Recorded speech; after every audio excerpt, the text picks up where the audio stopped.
හොඳයි. අද නාලිකාවේ ආරම්භයේ ලෙස අපි අපේ ව්‍යාපාරයේ වැදගත්ම පුජ්‍යලයා එනම් පාරිභෝගිකයා ගැන පොඩි හැඳින්වීමක් කරනවා.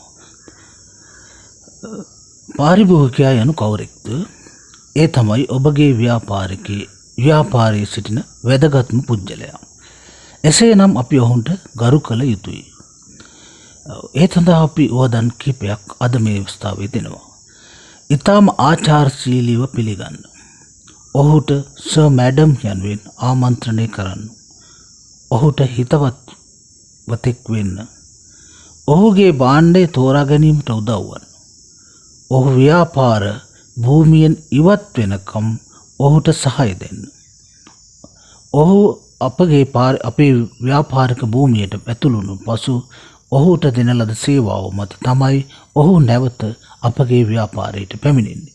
ඉතින් අද තමුන්නාන්සලාට මෙම උපදෙස දීමට ඉතාම සන්තෝෂයෙන් ඉදිරිපත් වුණා.